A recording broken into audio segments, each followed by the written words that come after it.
நீ நிறைய அளவிச்சிட்ட பாரு. இந்த அடிதடி ரத்தம் எதுவும் என்ன விட்டு போல போவாது. சம்மர் வந்தாச்சு. What's your plan for this holiday? எங்க கிட்ட விட்டுருங்க, நாங்க பாத்துக்கிறோம். GT Holidays. GT Holidays, South India's #1 travel brand. Nadda சென்னைக்கு வந்தது வெள்ளூர்ல இருக்க பொற்கோயில் அதுக்கு போறதுக்கும் SRM அந்த சைவ சித்தாந்த மாநாடு கலந்து வந்தார். சரி வந்தமேன்னு சொல்லிட்டு ஒரு பிரேக்ஃபாஸ்ட் மீட்டிங் SRM ஹோட்டல்ல ஏற்பாடு பண்ணார். பட் ஆக்சுவலா என்ன நடந்திருக்குன்னா சில முக்கியமான கூட்டணி பத்தி பேச்சுவார்த்தை வந்திருக்கு. அப்ப JP நட்டா சொன்னாரா, நம்ம கூட்டணி கஷ்டப்பட்டு அமைச்சிருக்கோம், எக்காரணத்துக்கு கொண்டு கூட்டணி செய்த மாதிரி யாரும் எந்த விதமான ஆக்டிவிட்டியும் பண்ணக்கூடாது. ஒரு மைல்டு வார்னிங்காவே சொன்னாராம். அதிமுகவுக்கு ரொம்ப க்ளோஸா இருக்க சில தலைவர்கள்லாம் போய் எனக்கு இந்த சீட் கொடுங்க அப்படின்னு துண்டு போட்டு வைக்கிறீங்க, அது தப்பு. அந்த மாதிரி துண்டு போட்டு வைக்காதீங்க. சார் கூட்டணி உருவாகி இருக்கு, சீட் ஷேரிங் கூட நடக்கல, அதுக்கு முன்னாடியே துண்டு போட்டாங்களா, இந்த சீட் எனக்கு கொடுங்க, விட்டு கொடுங்க, நான் ஜெயிக்கிறேன், நான் ஜெயிச்சு காட்டுறேன் அப்படின்னு நியூஸ் எல்லாம் டெல்லி காது போயிடுச்சு. நிச்சயதார்த்தத்துக்கு அப்புறம் கல்யாணங்கிற மாதிரி ஆட்டோமேட்டிக்கா கூட்டணி இப்ப பேசியாச்சு, அடுத்த சீட் ஷேரிங் தான். ஆனா சீட் ஷேரிங் அபிஷியலா ஒன்னும் ஆரம்பிக்கல. அன்அபிஷியலா பேசும்போது கேட்டாங்களா எவ்வளவு வேணும்னு கேட்டு பாதிக்கு அமித்ஷா. எடப்பாடி அதெல்லாம் முடியாது, பாதிக்கு அதெல்லாம் முடியாதுங்கன்னாங்களாம். எனக்கு கிடைத்த தகவலின்படி பாஜக கூட்டணி NDA அதிமுக இல்லாம 100 வரைக்கும் கேட்கறதுக்கு வாய்ப்பு உண்டு. யார் வர போறான்னு தெரியல. சீமான் வர போறாரா, விஜய் வர போறாரு. சார் சீமானும் விஜய் வருவாங்க கண்டிப்பா. நீங்க வேணா பாருங்க, 2 பேர்ல ஒருத்தர் வராரா இல்லையா பாருங்க. நீங்க 8 மாதம் கழிச்சு சொல்ல போறீங்க. 2 பேருமே பாஜக எதிர்ப்புல ரொம்ப உறுதியா இருக்காங்க. 2 பேரும் எப்படி பாஜகவோட கூட்டணிக்கு வருவாங்கிறது ஒரு $1 மில்லியன் கொஸ்டின் சார். இதை விட மோசமா திட்டினவங்களாம் கூட்டணி அமைக்கலையா? OPS waiting in line. என்ன பண்ணது தெரியாம அவர் உள்ள வச்சுக்கிறதா வேண்டாமா அப்படின்னு பாஜக ஒன்னும் முடிவு பண்ணல. பாஜகவையே OPS நம்பி வந்து பாஜக ஏங்க பாஜகவுக்கு OPS முக்கியமா EPS முக்கியமா? இந்த ஸ்டேஜ்ல பாத்தீங்கன்னா EPS தாங்க முக்கியம். இந்த நேரத்துல போய் ரெட்டையில எல்லாம் கையில எடுத்தீங்க வச்சுங்க, ஆம்டிஸ் பண்ண மாட்டாங்கன்னு சொல்லுவாங்க. ஆம்டிஸ் பண்ண மாட்டாங்க. பண்ண ஆம்டிஸ் போதும்னு விட்டாங்க. திருப்பி ஆம்டிஸ் பண்ண வச்சுக்கோ, அது ரிவர்ஸ் உல்டாவா அடிக்கும். திருப்பி அடிச்சு திருப்பி தாக்கிட்டு தான் வச்சுங்க. பாஜகவில் தாங்க முடியாது. அதனால என்ன பண்ணுவாங்க, அப்படி கேட்டு பார்ப்பாங்க. சரி இல்லைன்னா கொஞ்சம் குறைச்சிக்கிறோம், 90க்கு வாங்க, 80க்கு வாங்கன்ற மாதிரி ஒரு அண்டர்ஸ்டாண்டிங் பண்ணி எடப்பாடி கிட்ட கொஞ்சம் பணிஞ்சுதான் போய் எடப்பாடிட்ட பணிஞ்சு போக வேண்டிய ஒரு நிர்பந்தத்திற்கு பாஜக ஆளாயிருக்குது இப்பொழுது. மாதநேயர்களுக்கு அன்பு வணக்கம். இன்று நம்மோடு மூத்த பத்திரிகையாளர் திரு பிரகாஷ் சுவாமி அவர்கள். வணக்கம் சுவாமி சார். வணக்கம் சார். சமீபத்தில் JP நட்டா அவர்கள் சென்னை வந்திருந்தாரு. தருமபுர ஆதீனம் நடத்தின அனைத்துலக சைவ சித்தாந்த மாநாட்டுக்காக சென்னை வந்திருந்தாரு. மாநாட்டிற்கு முன்பாக SRM பல்கலைக்கழக வளாகத்திலேயே பாஜகவுடைய கோர் கமிட்டி மீட்டிங் நடந்திருக்கு. பாஜகவுடைய மிக முக்கியமான நிர்வாகிகள், சென்னை மற்றும் விழுப்புரம் பெருங்கோட்ட பொறுப்பாளர்கள் கலந்து கொண்டார்கள் என்பது தகவல். அந்த கோர் கமிட்டி மீட்டிங்ல நட்டா வந்திருக்கார். குறிப்பா தமிழ்நாட்டில் நடக்கக்கூடிய கோர் கமிட்டி மீட்டிங்ல தமிழகத்துடைய மேற்பார்வையாளர் அட்டன் பண்ணுவாங்க. இப்போ சென்ட்ரல்ல இருந்தே நட்டாவே அட்டன் பண்ணியிருக்காரு. அந்த கோர் கமிட்டி மீட்டிங்ல என்ன மாதிரியான விஷயங்கள் விவாதிக்கப்பட்டிருக்கு? குறிப்பாக கூட்டணியை பத்தி தான் விவாதிச்சிருப்பாங்க. ADMKவோட கூட்டணி வந்தாச்சு, அதை பத்தி தான் விவாதிச்சிருப்பாங்க. அந்த விவரங்களை எங்களுக்காக சொல்ல முடியுமா சார்? கோர் கமிட்டி மீட்டிங்ல நத்தா கலந்து பெரிய விஷயம் இல்லை. ஏன்னா நத்தா கோசரம் இந்த மீட்டிங் நடத்தப்படல. கோர் கமிட்டி மீட்டிங் ஃபிக்ஸ் பண்ணதே நட்டா நான் பேசுறேன்னு சொல்லி பேசியிருக்காரு. ஆக்சுவலா நட்டா சென்னைக்கு வந்தது தங்க கோயில் வெள்ளூர்ல இருக்க பொற்கோயில் அதுக்கு போறதுக்கும் SRM அந்த சைவ சித்தாந்த மாநாடு கலந்து வந்தார். சரி வந்தமேன்னு சொல்லிட்டு ஒரு பிரேக்ஃபாஸ்ட் மீட்டிங் SRM ஹோட்டலில் ஏற்பாடு பண்ணார். அதில் முக்கிய தலைவர்கள், கோர் கமிட்டி மெம்பர்ஸு எல்லாரும் கூப்பிட்டு பேசினாங்க. அப்படிதான் ஒரு மேக்ஸிமம் 15 நிமிஷம் கூட இல்லைன்னு கிளம்பிட்டேன். 15-20 நிமிஷம் மேலே இல்லையா.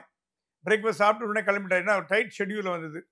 ஆக்சுவலாக அவர் எல்லாத்தையும் டாட்டா பை சீரியஸ் சொல்லிட்டு போயிட்டாராம். ஏன்னா இதான் நான் கட்சி தலைவராக வருது, கூடிய விரைவில் கட்சி புதிய தலைமை ஏற்படப்படும், நீங்கள் இத்தனை நாள் எங்களோட கோஆப்ரேட் பண்ணதான் ரொம்ப நன்றி, உங்கள் கூட ஒர்க் பண்ணி ரொம்ப சந்தோஷம். எனக்கு தமிழ்நாடு எப்பவுமே என் மனசில் இருக்கும். நான் எப்படி தமிழ்நாட்டுக்கு வந்துட்டு இருப்பேன், பட் கட்சி தலைவராக வருது மேபி கடைசி தலைவராக இருக்கலாம். ஸோ நான் மந்திரியாக வருவேன் தமிழ்நாடு. எப்போ நீங்கள் டெல்லிக்கு வந்து என்னை பார்க்கலாம், ஆனால் நம்ம இன்ட்ராக்ஷன் உறவு அதிகமாக குறையாது அப்படின்னு ஒரு சம்பிரதாயமாக பேசிட்டு போயிருக்காரு. பட் ஆக்சுவலாக என்ன நடந்திருக்குன்னா சில முக்கியமான கூட்டணி பற்றி பேச்சுவார்த்தை வந்திருக்கு. அப்போ JP நட்டா சொன்னாரா, நம்ம கூட்டணி கஷ்டப்பட்டு அமைச்சிருக்கோம், எக்காரணத்துக்கு கொண்டு கூட்டணி செய்த மாதிரி யாரும் எந்த விதமான ஆக்டிவிட்டியும் பண்ணக்கூடாது. ஒரு மைல்டு வார்னிங்காகவே சொன்னாராம். நீங்கள் கூட்டணியை பற்றி பேசுகிறதோ டிஸ்கஸ் பண்ணுறதோ பொதுவெளியில் பண்ணுறது முதல்ல சொல்லிட்டு வரோம், அது பண்ணக்கூடாது, பேசக்கூடாது. எதுவாக இருந்தாலும் கூட்டணி கட்சியை பற்றியோ ADMK பற்றியோ எந்த குறையும் இருக்கக்கூடாது. அப்படி தான் பிரச்சனை எங்கிட்ட சொல்லுங்கள், நாங்கள் டீல் பண்ணிக்கணும், நீங்கள் டைரெக்டாக பேசக்கூடாது. அவங்க கூட பேசுகிறோம் மீடியாவில் பர்டிகுலர்லி சோஷியல் மீடியாவில் எந்த விதமான டிஸ்கஷனும் டிபேட்டும் பெருந்தலைவர்களோ 2ஆம் கட்ட தலைவர் 3ஆம் கட்ட தலைவர்கள் பண்ணக்கூடாது. தேர்தல் முடிகிற வரைக்கும் அமைதி காக்கணும். உங்களை ப்ரொவோக் பண்ணுவாங்க, டிஎம்கே வேணுட்டே ப்ரொவோக் பண்ணுவாங்க. ப்ரொவோக்கு நீங்கள் இடம் கொடுக்கக்கூடாது. ஆகவே அமைதியாக இருக்குன்னு சொல்லிட்டு சொன்னாராம். இப்போ வந்து அண்ணாமலை வந்து இல்லாததுனால நமக்கு எந்த விதமான ஒரு சின்ன ஒரு தேவை ஏற்பட்டிருக்கு. அந்த தேவையை நீக்கிறதுக்கு நீங்கள் எல்லாம் பாடுபடணும்னு சொன்னாங்க. ஓகே, ஒரு சின்ன ஸ்லைட் ஒரு ஃபால் இருக்கு. ஏன்னா அண்ணாமலைக்கு நம்பி வர ஒரு க்ரஷ் ஒரு க்ரௌடு அது கொஞ்சம் குறைஞ்சிருக்க மாதிரி எல்லாருமே கட்சி தலைமையும் ஃபீல் பண்ணி, டெல்லியும் ஃபீல் பண்ணி, இவரும் ஃபீல் பண்ணுறாரு. ஆனால் அண்ணாமலைக்கு இதுக்கும் சம்மந்தம் கிடையாது. அவரோட ஆதரவாளர் இவர் என்ன பண்ணுவார், நீங்கள் அவரோட கொஞ்சம் அட்ஜஸ்ட் பண்ணிட்டு போங்கன்னு சொல்லப்பட்டதான். சேஃப் சீட் வேணும்னு நீங்கள் போய் ஏடிஎம் கேட்டு கேட்காதீங்க. எனக்கு சில தகவல்லாம் வந்திருக்கு. இப்பயே நீங்கள் வந்து ஏடிஎம் கேட்ட பேச்சுவார்த்தை தொடங்கிட்டீங்க. ஐ மீன் 2ஆம் கட்ட தலைவர்கள் யாருன்னு பேர் சொல்ல, சில தலைவர்கள் அதிமுகவுக்கு ரொம்ப க்ளோஸாக இருக்க சில தலைவர்கள்லாம் போய் எனக்கு இந்த சீட் கொடுங்க அப்படின்னு துண்டு போட்டு வைக்கிறீங்க, அது தப்பு. அந்த மாதிரி துண்டு போட்டு வைக்காதீங்க. சார் கூட்டணி உருவாகி இருக்கு, சீட் ஷேரிங் கூட நடக்கல, அதுக்கு முன்னாடியே துண்டு போட்டாங்களா? இந்த சீட் எனக்கு கொடுங்க, விட்டு கொடுங்க. ஏடிஎம் கிட்ட போய் இந்த சீட் எனக்கு விட்டு கொடுங்க, நான் ஜெயிக்கிறேன், நான் ஜெயிச்சு காட்டுறேன் அப்படின்னு போட நியூஸ் எல்லாம் டெல்லி காது போயிடுச்சு. டெல்லி சொல்லி தான் இந்த மாதிரி பண்ணிங்கன்னா நமக்கு வீக்னஸ் ஆகிடும், நம்ம பக்கம் வந்து வீக் ஆகிடும், அது பண்ணக்கூடாது. எதுவாக இருந்தாலும் எங்ககிட்ட சொல்லுங்கள். அதிகமான எம்எல்ஏ வரணும்னு எங்கள் ஆசை, உங்கள் ஆசையோட எங்களுக்கு ஆசை இருக்குது. ஆகவே தயவுசெய்து வந்து நீங்கள் வந்து டைரக்ட் டீலிங் எதுவும் வச்சுக்காதீங்க. இது வந்தால் கட்சி தலைமை வழியாக போட்டோம். அப்புறம் கட்சி தலைமை என்ன பண்ண போது சொன்னாலும் ஒரு எந்தெந்த தொகுதியில் போட்டி போட போதோ அந்த தொகுதியில் 3 கேண்டிடேட்டை தேர்ந்தெடுத்து எங்களுக்கு டெல்லிக்கு லிஸ்ட் அனுப்புவோம். டெல்லி தான் ஃபைனல் முடிவு எடுக்கப்படும். நீங்கள் தமிழ்நாட்டில் முடிவு எடுக்க முடியாது யார் கேண்டிடேட்னு. சஜஸ்ட் பண்ணலாம், மாநில தலைவரோ அப்புறம் வந்து அமைப்பு செயலாளரோ மூத்த தலைவர்களோ ரெக்கமெண்ட்லாம். அது எல்லா விதமான எல்லா ஃபேக்டர் அதில் வரும். கேஷ் ஃபேக்டர், மணி ஃபேக்டர், இன்ஃப்ளூயன்ஸ் ஃபேக்டர். அவர் கட்சிக்கு என்ன பண்ணியிருக்கார். அதே ஒரு வாரம் சொன்னாலும் கட்சிக்கு உழைத்தவர்களை நாம் கண்டுகொள்ளாமல் விட மாட்டோம், அந்த கேரண்டி கொடுக்குறேன். 2ஆவது சொன்னாலும் கட்சிக்கு உழைத்த எத்தனை எல்லா யார் யார் உழைச்சிங்களோ அவங்களெல்லாம் நம்ம கௌரவிக்கிறது நம்ம கடமை. ஸோ நீங்கள் பயப்படாதீங்க, கட்சிக்கு உழைச்சமே நமக்கு சீட் இல்லாமல் போயிடுமேன்னு கவலைப்படாதீங்க. இந்த வாட்டி வெறுமை சீட் மட்டும் பட போகிறதில்ல, இந்த வாட்டி ஜெயிக்கவும் போகிறீங்க. போன தடவை வெறுமை சீட் வாங்கி வெறும் எலெக்ஷன் தேர்தல் போயிட்டீங்க. இந்த வாட்டி அப்படி இல்லை, கண்டிப்பாக நம்ம ஜெயிக்க போகிறோம். டிஎம்கே வீட்டு அனுப்பணும். உங்களோட முதல் எதிரி டிஎம்கேங்கிறத மறந்துடாதீங்க. டிஎம்கே அட்டாக் மட்டும் பண்ணுங்க, வேறு எந்த சோஷியல் மீடியாவில் எந்த இதுவும் வேண்டாம். அட்டாக் ஆன் டிஎம்கே அப்படின்னு சொல்லிட்டு சொன்னா எந்த நீங்கள் வந்து ஃப்ரெண்ட்லியாக அதே நேரத்தில் ஃப்ரெண்ட்லியாக இருக்க வேணான்னு சொல்ல. ஏடிஎம்கேவோட ஒரு நட்பாக இருங்க, பேசுங்க, அவங்கள்ட்ட கலந்து ஆலோசிங்க, 2 பேர் நல்ல உறவு வச்சுக்கோங்க. ஆனால் சீட் ஷேரிங் பற்றியும் இந்த சீட் அந்த சீட் கொடுக்கறத பற்றியும் எந்த முடிவு எடுக்க வேணாம். எடப்பாடி பழனிசாமி மீட் பண்ணுறது வந்து நயினார் நாகேந்திரனா மட்டும்தான் இருக்கும். நீங்கள் மீதி லெவலில் மீட் பண்ணலாம். நீங்கள் டைரெக்டாக ஒரு ஜூனியர் ஒரு செக்ரட்டரி போய் நேராக எடப்பாடி பார்க்கக்கூடாது. அந்த ப்ரோட்டோக்கால்லாம் ஃபாலோ பண்ணோம். இனிமேல் கொஞ்சம் நாங்கள் ஸ்ட்ரிக்டாக இருக்க போனோம் டெல்லி. ஏன்னா ஆளுக்கால் நீங்கள் இஷ்டத்துக்கு பண்ணிட்டு வரீங்க. எடப்பாடி பார்க்கறதா இருந்தால் நயினார் இல்லை எச் ராஜா அந்த மாதிரி முக்கியமான பெருந்தலைவர் தான் பார்க்க முடியும். மீதி தலைவர்கள் நீங்கள் வந்து தலைவர்களோட நீங்கள் அதுக்குன்னு வந்து சண்டை போட சொல்ல, நீங்கள் அவங்க கூட சேர்ந்து வியூகம் அமைங்க. போராட்டம் பண்ணுறீங்களா, ஏடிஎம்கே கூப்பிடுங்க. இப்போ மயிலாப்பூரில் போராட்டம் பண்ணுறீங்களா, மயிலாப்பூர் ஏடிஎம்கே கொடுங்க. தண்டையார்பேட்டில் பண்ணுறீங்களா, அந்த லோக்கல் ஆளை கூப்பிடுங்க. அந்த மாதிரி கூப்பிட்டு வச்சு கோஆபரேட் பண்ணுங்க. நம்ம ஒற்றுமையை காட்டணும். இன்னும் கூட வந்து பாஜக அதிமுக கூட்டணி நிலைக்குமான்னு கேட்டுட்டு இருக்காங்க. அது சொன்னால் அந்த பாயிண்ட் சொன்னாலும் இன்னும் கூட அந்த கேள்வி எழுந்து வருது. அந்த கேள்வி எழாமல் தடுக்கிறது உங்க கையில இருக்கு. அதாவது நட்டா வந்து இந்த மாதிரி அட்வைஸ் பண்றதுக்காக தான் அந்த கோர் கமிட்டி மீட்டிங் யூஸ் பண்ணிக்கிட்டாரோ சார்? கோர் கமிட்டி மீட்டிங் ஆக்சுவலா இவருக்கும் நட்டகோசரம் போடல. கோர் கமிட்டி மீட்டிங் வென்யூ மட்டும் மாத்தினாங்க. ஏன்னா அவருக்கு எது தோதா இருக்குன்னு சொல்லிட்டு எஸ்ஆர்எம் ஹோட்டல்ல வச்சாங்க. அது பிரேக்ஃபாஸ்ட் மீட்டிங் தான். அது சும்மா பிரேக்ஃபாஸ்ட் ஹலோ சொல்லிட்டு பேசிக்கா பாத்தீங்கன்னா இது வந்து பை பை சொல்ற மீட்டிங். விடைபெறுகிறார் நட்டா, அதான் மேட்டர். சரி வந்தது வந்து ஒரு 2-3 பாயிண்ட் சொல்லிட்டு போகலாமே. எல்லாம் இண்டிவிஜுவலாக எல்லாரும் தேங்க் பண்ணாராம். அத்தனை பேரும் தேங்க் பண்ணி நன்றி தெரிவித்து ரொம்ப கரிசனமாக எல்லார்ட்டையும் இருந்து ரொம்ப ஒரு ஒரு உணர்ச்சிகரமாக விடை பெற்றார். அடுத்த தடவை நான் வந்தால் கூட தமிழ்நாட்டுக்கு வருவேன். ஆனால் மந்திரியாக தான் வருவேன், கட்சி தலைவர் வர முடியாது. அதில் கட்சியை நல்லா வளர்த்த வேண்டியது உங்கள் கடமை இருக்குது. நீங்கள் இவ்வளோ நல்லா பண்ணியிருக்கீங்க. தட் இஸ் ஆறுதலாக சில வார்த்தைகள், ஆதரவாக சில வார்த்தைகள் நல்லபடியாக சொல்லி இதெல்லாம் கொஞ்சம் உற்சாகப்படுத்துகிற மாதிரி பேசினான்னு நான் கேள்விப்பட்டேன். Okay sir. கடந்த வாரம் பாஜகவுடைய மாநில தலைவர் திருமிகு நயினார் நாகேந்திரன் அவர்கள் டெல்லிக்கு போனார். ஒரு 2 நாள் பயணம், அதுவும் சட்டமன்றம் நடந்துகிட்டு இருக்கிற நேரத்துல டெல்லிக்கு போனாரு.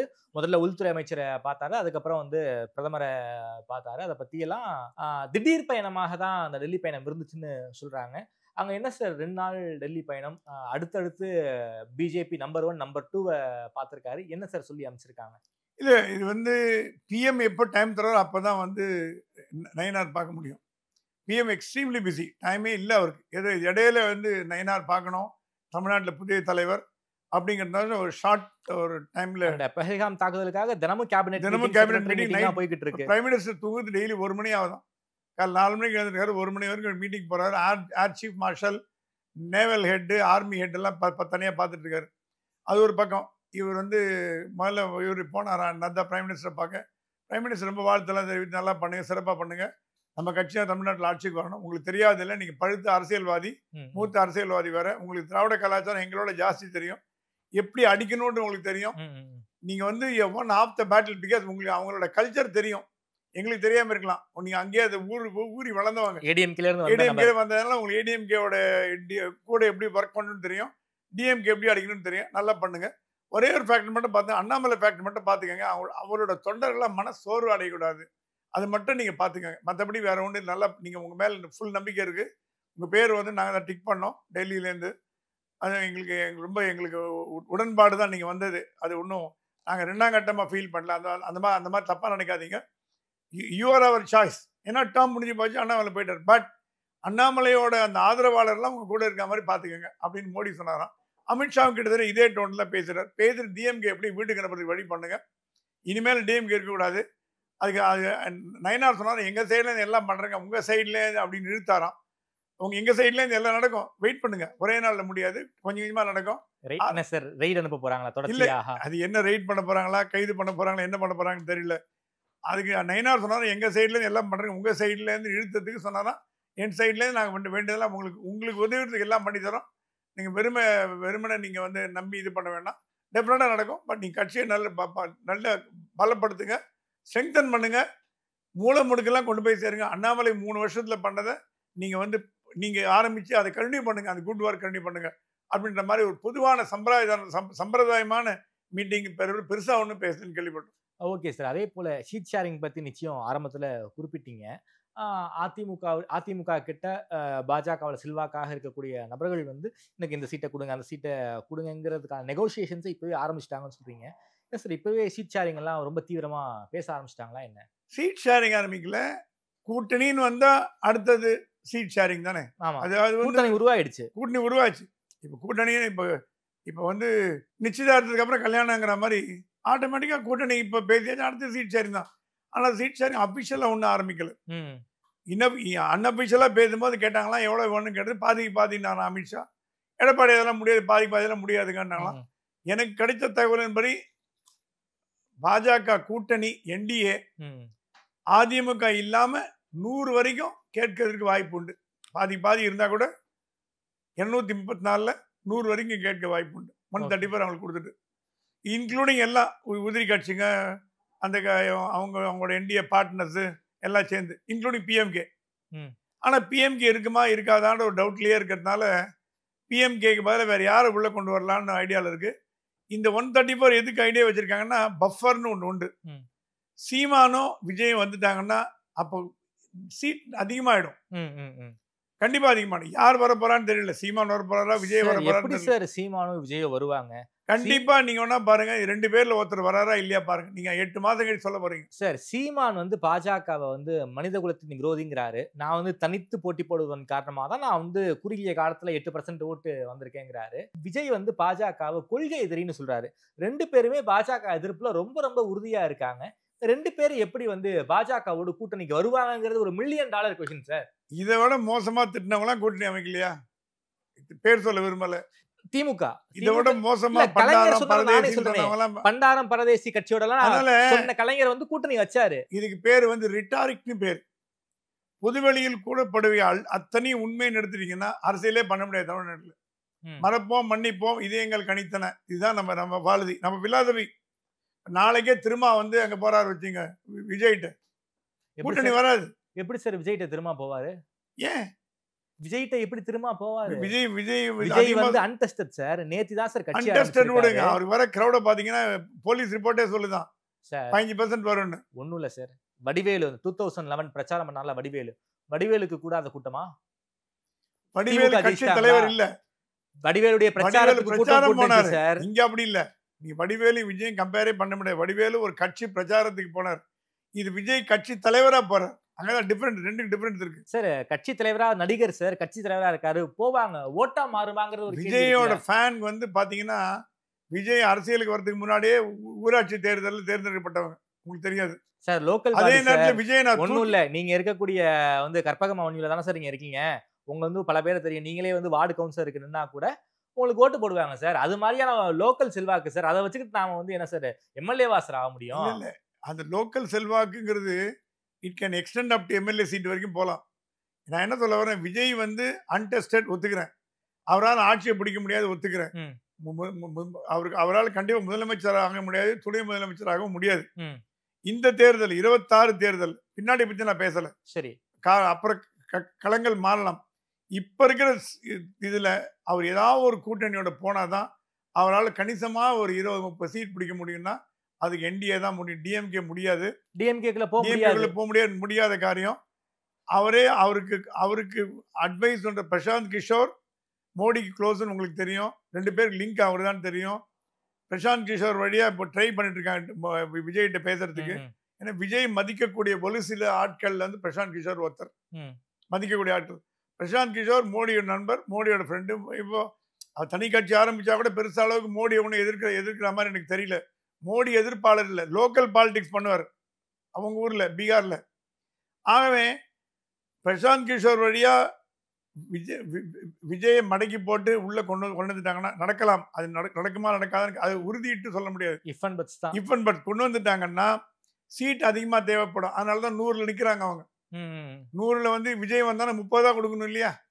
இவங்க ஒரு 40 போட்டி போட்டு மீன் 30 மற்றவங்களுக்கு கொடுக்கணும் இல்லையா? அந்த கால்குலேட்டர் கனெக்ட் பண்றாங்க. பாமக வருவாங்களே, பாமக வந்தாங்கன்னா விஜய் விட அதிகமா இல்ல ஐயா கேட்பாரு, டாக்டர் ஐயா கேட்பாரு. பட் ரியாலிட்டின்னு ஒன்று இருக்கு. பாமக வந்து இல்ல முடியாதுன்னு சொன்னா டிஎம்கே பக்கம் போக முடியும், தனித்தனியா போட்டி பண்ணணும். பாமக வந்து ஒரு கார்னர்ல மாட்டிக்கும். என்ன காரணம்? இவ்வளவுதான் 10 தான் கொடுப்பேன்னு சொல்ற ஒரு பேச்சு கொடுப்ப சொல்ல வச்சுங்க. என்ன அடுத்த சாய்ஸ் என்ன இருக்கு? டாக்டர் ஐயாக்கு டிஎம்கே பக்கம் போவாரா, அதுவும் க்ளோஸ்டு. தனியா போட்டி போடுறாரு, அதுவும் க்ளோஸ்டு. சீமானோட போவாரா, அதுவும் க்ளோஸ்டு. வேற என்ன அணி இருக்கு அவர்கிட்ட? திமுக சொல்லிட்டாங்க பாமகக்கு எங்க கூட்டணி நட இல்லைன்னு போன வாரம் சிஎம் சொல்லியாச்சு. அப்ப டிஎம்கேங்க அவுட்டு. ஸோ என்ன கொடுக்கணும் வாங்கிட்டு போக வேண்டியதான். அது ஒரே ஒரு கண்டிஷன் கேட்பாரு, என் பையனுக்கு ராஜ்யசபா கேட்பாரு. டாக்டர் ஐயா அரசியல் சீனியர் சார். விஜய் கட்சியை விட கம்மியான சீட்டுக்கு எப்படி டாக்டர் ஐயா போவாருன்னு நான் கேட்கிறேன். பாமக என்பது ஒரு குறிப்பிட்ட ஒரு ஒரு எல்லைக்குள்ள இருக்கிற சுருங்கிய ஒரு கட்சி சார். ஆனாலும் அவங்க வந்து அவங்களுடைய ஓட் பேங்க்ங்கிறது ஒரு பெரிய ஓட் பேங்க் சார். பாமக இல்லாம வட தமிழ்நாட்டுல ஜெயிக்க முடியாது சார். வன்னியர் ஓட் பேங்க் இருக்கு, இல்லன்னு சொல்ல. அப்படின்னா போன தடவை ஏன் ஒரு பிஜேபி ஒரு சீட்ல கூட ஜெயிக்க முடியல? நீங்க சொல்றது கரெக்டா இருந்ததுன்னா ஓட் டிரான்ஸ்ஃபர் ஆச்சுன்னா பிஜேபி ஏன் ஜெயிக்க முடியல? ஜெயிச்சிருக்கலாமே. நீங்க சொல்ற சேஃப் சீட் ஆஃப் பிஎம்கேலயே பிஜேபியால ஏன் ஜெயிக்க முடியாம போச்சு? ஓட் டிரான்ஸ்ஃபர் ஆலையா, இல்ல அவங்களுக்கு வந்து பிடிக்கலையா பிஜேபி அலையன்ஸ்? தெரியாது, எவ்வளவு ஃபேக்டர் இருக்கலாம். ஆகவே இப்ப அது அப்புறம் முட்டிப்பாங்க. இப்ப விஜய் உள்ள வந்துட்டாருன்னா ராமதாஸுக்கும் பிஜேபிக்கும் ஒரு முட்டல் மோதல் இருக்கும். எல்லாம் கடந்துதான் போனோம். என்னோட கருத்து என்னன்னா, விஜயோ சீமானோ யாருன்னு தெரியாது, ஒருத்தர் என்டிஏக்குள்ள வரதுக்கு சான்ஸ் உண்டு. அந்த கணக்கை மைண்ட்ல வச்சிருந்தா பாஜக சொல்லித்தான் 100 குறையாம எங்களுக்கு கொடுங்க 100 அப்படின்ற பாயிண்ட் போட்டு ரவுண்ட் பண்ணி கொடுத்துருக்காங்க. இப்போது பொறுத்த வரைக்கும் தமிழ்நாடு அரசியல் களம் என்பது ஒரு 4 கார்னர் கான்டெஸ்டா இருக்கு.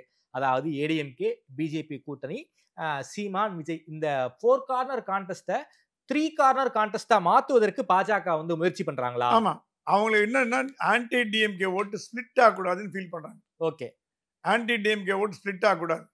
இப்ப மக்கள் நல கூட்டணி மாதிரி வந்திருந்தா என்ன பண்றது, திருப்பி டிஎம்கே வந்துருமே அப்படின்னு அவங்க கவலை. இப்ப வந்து பாஜக அதிமுக அலையன்ஸ் நல்லா ஸ்ட்ராங் ஆயிடுது. அவங்களுக்கு ஒரு பிரச்சனையும் கிடையாது. தொகுதி உடன்பாடுலாம் பேச போறாங்க, எல்லாம் பேசி ஃபைனலைஸ் பண்ணிடுவாங்க. ஆனா அதிமுக சொல்லிடுச்சோம், நாங்க யாருக்கும் சீட்லாம் கொடுக்க மாட்டோம், நீங்க எடுத்துக்கங்க, நீங்க எங்களுக்கு தலைவலி எங்கிட்ட கொண்டாடுறீங்க, எனக்கு இப்படி அது கொண்டா இது கொண்டான்னு கேட்டுருப்பாங்க. கூட்டணி சீட் கொடுக்குறதுல உங்க தலைவலி, எங்களுக்கு இவ்வளவு வேணும், இவ்வளவு சீட் உங்களுக்கு மொத்தமா தரோம், 50 60 வாட் எவர் தரோம், நீங்க அதை வந்து உங்களுக்குள்ள பிரிச்சுக்காங்க, எங்களுக்கு கொடுக்க வேணாம். அதில் நீங்கள் டிடிவி கொண்டாந்தாலும் பரவாயில்ல, டிடிவி கொண்டாந்தாலும் பரவாயில்ல, யாரை கொண்டாந்தாலும் பரவாயில்ல, எங்களுக்கு கவலை இல்லை, அப்படின்ற மாதிரி ஒரு அண்டர்ஸ்டாண்டிங் வந்திருக்கு. ஆனால் டிடிவி கொண்டு வரதா வேணாமான்னு இன்னும் முடிவு பண்ணல. டிடிவியும் வந்து அந்த ஒரு இம்பல்ஸை கிரியேட் பண்ணுறதுக்கு 2 கேண்டிடேட்டை போடுறேன்னு போட்டிருக்காரு. சும்மா வேடிக்கை பண்ணிருக்காரு. அது வேடிக்கை தான் பண்ணிருக்காரு, அவர் ஒன்றும் சீரியஸாக எடுத்துக்கலாது. அது ஓபிஎஸ் தான் வெயிட்டிங் இன் லைன். என்ன பண்ணுறதுன்னு தெரியாமல் அவர் உள்ளே வச்சுக்கிறதா வேண்டாமா அப்படின்னு பாஜகவை ஒன்றும் முடிவு பண்ணல. அதுதான் நான் கேள்விப்பட்டேன். பாஜகவையே வந்து ஓபிஎஸ் நம்பி வந்து பாஜக ஏங்க பாஜகவுக்கு ஓபிஎஸ் முக்கியமா இபிஎஸ் முக்கியமா? இந்த ஸ்டேஜில் பார்த்தீங்கன்னா இபிஎஸ் தாங்க முக்கியம். அரசியல் என்பது சடுகுடு விளையாட்டு. அங்க வந்து மனசாட்சி, மனிதாபிமானம் அதுக்கெல்லாம் இடம் கிடையாது. ஓபிஎஸ் பாஜக கை விடுறதுக்கு வாய்ப்பு உண்டு. நாளைக்கு இவர் சொல்லிட்டாரு, எடப்பாடி சொல்றாரு, ஐயா ஓபிஎஸ் வந்து நான் வரமாட்டேன் அப்படின்னு வச்சுக்கோ, ஓபிஎஸ் வச்சுப்பாங்களா? சொல்லுங்க, ரியாலிட்டியை பார்க்கணும். ஸோ ஓபிஎஸ்ஸா இபிஎஸ்ஸானா இப்போதைக்கு பாஜக இபிஎஸ் தான் தேவைப்படும். டிடி வேணா ஒரு ஃபேக்டரில் வச்சு உள்ள ஒரு 4 சீட் 10 சீட் கொடுத்து உள்ள கொண்டு நீங்கள் பார்த்து நாங்கள் பார்த்துக்கிறோம், நீங்கள் டோன்ட் இன்டர்ஃபியர்னு சொல்றது வாய்ப்பு உண்டு. ஓகே, இபிஎஸ் வந்து டிடிவியை மன்னிச்சாலும் மன்னிப்பார், ஓபிஎஸ் மன்னிக்க மாட்டாருங்கிறது என் கருத்து அதான். அதனால தான் வந்து ஓபிஎஸ் வந்து தொங்கல்ல இருக்கான்னு நம்ம சொல்லுவோம். இந்த பக்கம் எல்லாம் அந்த பக்கம் எல்லாம் தொங்கல்ல இருக்காரு, திரிசங்க நிலையில இருக்காரு. அது போக போக தான் தெரியும் அது என்ன எப்படி ஸ்டெப் எடுக்கும்னு தெரியும். ஓகே சார், என்னை பொறுத்த வரைக்கும் ஏடிஎம்கே ஒரு 150 சீட்டை வச்சுப்பாங்க நான் ஃபீல் பண்ணுறேன் சார். ஏன்னா அவங்களுக்கு மெஜாரிட்டி வேணும். மெஜாரிட்டி விட்டு கொடுத்துட்டு அவங்க வந்து 100 சீட்லாம் வந்து எப்படி சார் பாஜக கொடுப்பாங்க? ஒரு 150 சீட்டை வச்சுக்கிட்டு பாக்கி இருக்கக்கூடிய ரிமைனிங்கை வந்து கூட என்டிஏக்கு கொடுக்கலாம். உங்களுடைய பார்வை என்னவா சார் இருக்கு? மெஜாரிட்டி நமக்கு வேணும்ல. நாம வந்து 150 சீட்ல போட்டி போட்டாலும் அட்லீஸ்ட் 120 ஜெயிக்க முடியும், 100 ஜெயிக்க முடியும்ல. இந்த பிஜேபி என்ன கணக்கு பண்ணுது, கூட்டணி அமைச்சரவைக்கு இதெல்லாம் ஒரு வழியா இருக்கும்னு பிளான் பண்ணுது. ஆனா எடப்பாடி அதெல்லாம் கில்லாடி. நீங்க சொன்ன மாதிரி 150 குறைஞ்சு ஒத்துக்க மாட்டார். பட் 150க்கும் 100க்கும் நடுவில் வித்தியாசம் எவ்வளோங்கிறது உட்காந்து 235 பண்ண முடியாது. 234 தொகுதி 235 பண்ண முடியாது. அந்த 234 என்னென்ன கனெக்ட் பண்ணி பண்றதுக்கு ஐ திங்க் ஒரு கோஆர்டினேட் கமிட்டி, இப்போ பிஜேபி சார்பில் ஒரு கோஆர்டினேட் கமிட்டி போடுவாங்க, ஏடிஎம்கே சார்பில் ஒரு கோஆர்டினேட் கமிட்டி போடுவாங்க. 2 கமிட்டி உட்காந்து முதல் ரவுண்டு பேசும். அது வந்து ஜூன் மாசம் இருக்கும் நான் கேள்விப்பட்டேன். இந்த கூட்டணி ஆட்சிக்காக தான் 100 சீட்டு கேட்கறாங்களோ ஏடிஎம்கே கிட்ட? இருக்கலாம். பிஜேபி மைண்ட்ல என்ன இருக்குன்னு கண்டுபிடிக்க முடியல. அவங்க வந்து சப்டலா சில கேம் ஆடுவாங்க. அவங்க அந்த ஒன் ஆஃப் தி கேம் வந்து கூட்டணி ஆட்சி. அது சொல்லாம டைரக்டா சொல்லாம இன்டைரக்டா இந்த மாதிரி பண்ணாதான் இவங்க நம்பி நாளை ஆட்சி நடத்த முடியும். பாஜக இன்னொரு கேமும் எனக்கு விளையாடுறாங்கன்னு தோணுது சார். அது வந்து இரட்டை இலை வழக்கு. இந்த இரட்டை இலை வழக்கும் வந்து எலெக்ஷன் கமிஷன்ல இருக்கு. ஒருவேளை எடப்பாடியை பணிய வைக்கிறதுக்காக இரட்டை இலையும் பாஜக விளையாட வாய்ப்பு இருக்கா சார்? அந்த எக்ஸ்ட்ரீமுக்கு போவாங்களா? அவங்கள பொறுத்த வரைக்கும், பிஜேபி பொறுத்த வரைக்கும் இபிஎஸ் மிரட்டணும்னா இன்கம் டேக்ஸ் இடி ரேட் மட்டும் வேண்டாம், ரெட்டையில வச்சு மிரட்ட முடியும். அவருக்கு தெரியாது, எடப்பாடிக்கு தெரியும். அது ஏதோ ஒரு காரணத்தினால் ஏதோ ஒரு அவங்க கொடுத்த ஒரு ப்ரெஷர்ல தான் எடப்பாடி வந்திருக்காரு கூட்டணிக்கு. எல்லாருக்கும் சின்ன குழந்தை கூட தெரியும். இது வந்து மனம் வந்து வந்த கூட்டணி இல்லை, கொஞ்சம் மனசு வருத்தப்பட்டு வந்த கூட்டணி தான். அதுக்கப்புறம் ஏதோ இப்போ ரெக்டிஃபை பண்ணி இப்போ எல்லாம் ராட்டிஃபை பண்ணிட்டாங்க. இப்போ கூட்டணியை வந்து ஒத்துக்க வச்சுட்டாங்க, கட்சியும் ஒத்துக்கிச்சு, தலைவர்களும் ஒத்துட்டாங்க, மக்களும் ஒத்துட்டாங்க, எல்லாம் ஒத்துட்டாங்க.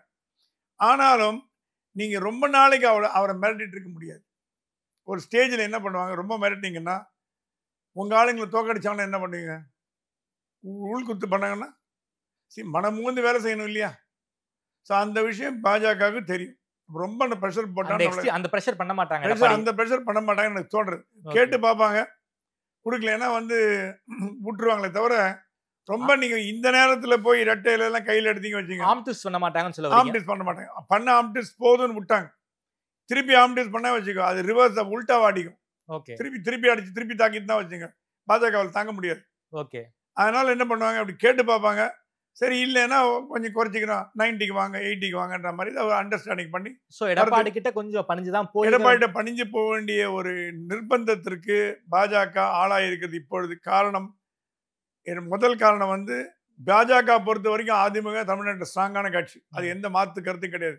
திமுகவுக்கு மாற்று அதிமுக தான், பாஜக கிடையாது. இப்போதைக்கு பாஜக இல்லை, இன்னும் 2 வருஷம் 5 வருஷம் இருக்கலாம். இப்போதைக்கு பாஜக கிடையாது.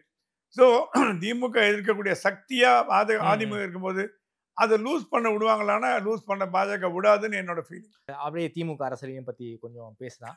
திமுகவுக்கு ஒரு பழமுனை தாக்குதல், ஒரு பக்கம் இடி ஐடி ரைட்ஸ், ஒரு பக்கம் இன்னொரு பக்கம் நீதிமன்றத்தில் ஒரு தாக்குதல்.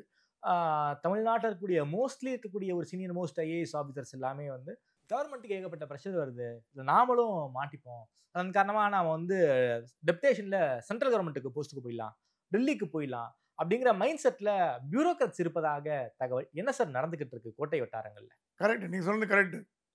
ஒரு 30 ஐஏஎஸ் ஐபிஎஸ் அதிகாரிகள் டெல்லிக்கு போகிறதுக்கு மனு கொடுத்துருக்காங்க. டாஸ்மாக் எம்டி நான் வேற பதவிக்கு போறேன்னு சொல்லி 3 மாசம் ஆச்சு, அந்த போஸ்ட் வரதுக்கு ஆள் இல்லை. விசாகன் சக்சஸர் இது வரைக்கும் வரமாட்டேன்றாங்க. யார் போஸ்ட் கொடுத்தா ஐயா அப்பா விட்டுருங்கன்றாங்க. சோ விசாகன் சார் இடத்துக்கு யாரும் வரதுக்கு பயப்படுறாங்க. விசாகன் சார் வரதுக்கு யாரும் வராதனால முக்கியமான போஸ்டிங் டிரான்ஸ்ஃபர் எல்லாம் பிளாக் ஆகி கிடக்குது. ஏன்னா சென்சிட்டிவ் போஸ்ட் வரதுக்கு முன்னெல்லாம் துடிச்சுன்னு கிடப்பாங்க. சென்சிட்டிவ் போஸ்ட் எனக்கு வேணும், ஹோம் செக்ரட்டரி அந்த மாதிரி சென்சிட்டிவ் போஸ்ட், டாஸ்மாகோட எம்டி அந்த மாதிரி. மினிஸ்ட்ரியே வந்து நான் எடுத்துக்க மாட்டேன், எல்லா மினிஸ்டர்ஸும் கையை விரிச்சிட்டாங்க போல இருக்கு. ஏற்கனவே முத்துசாமி ஏற்கனவே பாத்துக்கிட்டு இருந்தாரு, அதன் காரணமா தான் முத்துசாமி அவருக்கு கொடுத்துருக்காங்க போல இருக்கு. இவங்க கேட்டு வாங்கப்பட்ட போஸ்ட் எல்லாம் இப்ப கேட்டும் வேண்டான்னு சொல்ற அளவுக்கு ஐஏஎஸ் ஐபிஎஸ் ஆபீசர் வந்துட்டாங்கன்னா அதுவே இண்டிகேஷன் அடுத்த தேர்தலில் திமுக ஜெயிக்காதுங்கிறது இண்டிகேஷன். ஏன்னா அவங்களுக்கு வரும், அவங்களுக்கு வந்து ஃபீல் பண்ண முடியும். எவ்வளோ தேர்தலை பார்த்துருப்பாங்க, ஒரு 2-3 தேர்தலா குறைஞ்சு மாறுவாங்க. அதே இடத்துல உட்காந்து அவனால கணிக்க முடியும். ஒரு ஐஏஎஸ் அதிகாரியால் ஐபிஎஸ் அதிகாரியால அடுத்த ஆட்சி யாரோடதுன்னு கணிக்க முடியும். ஃபார் எக்ஸாம்பிள் டெல்லிக்கு ஒரே நேடி 30 பேர் அப்ளை பண்ணிருக்காங்க. டெல்லி சொல்லுது அவ்வளோ பேர் நான் எங்க எடுத்துக்க முடியும், இது இல்லாம டெல்லிக்கு வேற ப்ரெஷர் வர போகுது, என்ன எடுத்துக்கங்க நான் உன எடுத்துக்கங்கன்னு. இது என்ன ஒரு வேடிக்கைன்னா, என்ன எப்படி சொல்லி தூது அனுப்புறாங்கன்னா என்ன டெல்லி கொண்டு வாங்க, நான் உங்களுக்கு உதவிகரமா இருக்கேன். உதவிகரம்னா இங்க இருக்கிற நியூஸ் எல்லாம் சொல்றேன். அதான் உதவிகரம். வேற என்ன உதவி? பாஜக ஐஏஎஸ் ஆபீசர் என்ன உதவி தேவைப்படுறது? நான் உங்களுக்கு ஹெல்ப்ஃபுல்லா இருக்கேன், அண்டர்ஸ்டாண்டிங்கா இருக்கேன், எனக்கு தெரிஞ்சதெல்லாம் சொல்றேன், என்ன டெல்லி கொண்டு போயிடுங்க, இது தமிழ்நாட்டில் வேண்டாம். திருப்பி அதிமுக அமைச்சரை வந்து எங்களை படி வாங்கிடுவாங்கன்னு பயப்படுதுங்க. இது இன்க்ளூடிங் ஐஏஎஸ் ஐபிஎஸ் ரெண்டுமே. இது இல்லாம 2 லாபி வேற பவர்ஃபுல் ஆகுது. South Indian lobby, north Indian lobby. அது உள்ளுக்குள்ள குடும்ப இப்படி சண்டை நடக்குது. சவுத் இந்தியால தேர்ந்தெடுக்கப்பட்ட ஐஏஎஸ் ஐபிஎஸ் அதிகாரிகள் ஒரு பக்கமும், நார்த் இந்தியால இருந்து தமிழ்நாட்டுல வந்து வேலை செய்யும் ஐஏஎஸ் ஐபிஎஸ் அதிகாரிகள் ஒரு பக்கமும், 2 பக்கமும் ரெண்டு அணியை பிரிஞ்சிருக்காங்க. அது போலீஸ்ல சார், அது ஐஏஎஸ்லயும் இருக்கு. ஐஏஎஸ்ல சொன்னாங்களா சீஃப் செக்ரட்டரி மாத்தவே மாட்டீங்களா, எப்ப பார்த்தா நார்த் இந்தியன், இப்பதான் முருகானந்தம் போட்டு அவங்க ஹாப்பியா இருக்காங்க. முருகானந்தத்துக்கு முன்னாடி இறையன்பு சார் இருந்தாரு. அதுக்கு முன்னாடி எல்லாம் நிறைய நார்த் இந்தியன் இருந்தாங்க. ஸோ நார்த் இந்தியன் நம்ம அந்த மாதிரி பேச தப்பு. நார்த் இந்தியன் சவுத் இந்தியன் பேச நம்ம எல்லாம் ஒரே இந்தியன் தான். ஆனாலும் இந்த ஐஏஎஸ் ஐபிஎஸ் நடுவே நார்த் இந்தியனுக்கு நல்ல போஸ்ட் வருது, நார்த் இந்தியன் நல்லா சம்பாதிக்கிறானே, நார்த் இந்தியன் வீடு கட்டுறானே, நார்த் இந்தியன் அவன் ஸ்டேட்ல கொண்டு போய் சொத்தெல்லாம் சேர்த்து வச்சு பணம் பண்றானே அப்படிங்கிற பேச்சு ஓடுது. இவங்க என்ன சொல்றாங்க, நீ மட்டும் தான் பண்ணமா, நாங்க பண்ணக்கூடாதா? நீ பண்ற எங்களுக்கு, நீ எங்க ஸ்டேட்ல வந்து வாங்குற, நான் உங்க ஸ்டேட்ல வாங்கக்கூடாதா அப்படின்னு கேட்கறேன். இது ரொம்ப நாள் அந்த பஞ்சாயத்து போயிட்டு வருது. ஆனா இந்த ஒரு தலைவலி, தட் இஸ் முக்கியமான சென்சிட்டிவ் பதவிகளுக்கு போடுவதற்கு ஐஏஎஸ் ஐபிஎஸ் அதிகாரிகள் கிடைக்காமல் போனது அரசுக்கு ஒரு பின்னடைவான கண்டிப்பா பின்னடைவு தான். சீஃப் செக்ரட்டரிக்கும் தெரியும், அது ஹோம் செக்ரட்டரிக்கு எல்லாருக்கும் தெரியும். சிஎம்ஏ தலையிட்டு பண்ண பாக்குறாரு. ஐஏஎஸ் அதிகாரி நழுவி ஓடுறாங்களாம், இந்த போஸ்டே வேணாம், எனக்கு போஸ்டிங் வேணாம், இங்கே இருக்கேன், இங்க ஆர்டினரி போஸ்ட் போதும் எனக்கு அப்படின்னு போடுறாங்களாம். இல்லைன்னா ஹோம் செக்ரட்டரி கொடுத்த போஸ்ட் வந்து கோப்டெக்ஸ் வந்தா போதுன்னு சொல்றாங்க. யாராவது இருப்பாங்களா பாருங்க, அந்த லெவல்ல ஆகி போச்சு. இப்போ இன்னும் 8 மாசத்துக்கு எந்த புது போஸ்டிங்கும் யாரும் எடுத்துக்க போறது இல்லை, என்ன நடக்க போறதுன்னு பார்க்கணும். ஓகே சார், ரொம்ப நன்றி சார். குறிப்பாக இந்த பாஜக அதிமுக கூட்டணி தொடர்பான பல இன்சைட் இன்ஃபர்மேஷன்ஸ் வந்து ரொம்ப வெளிப்படையா பேசியிருக்கீங்க. அதே போல இந்த கோட்டை வட்டார தகவல்களையும் என்ன நடந்துகிட்டு இருக்கிறத பத்தி ரொம்ப வெளிப்படையா பேசியிருக்கீங்க.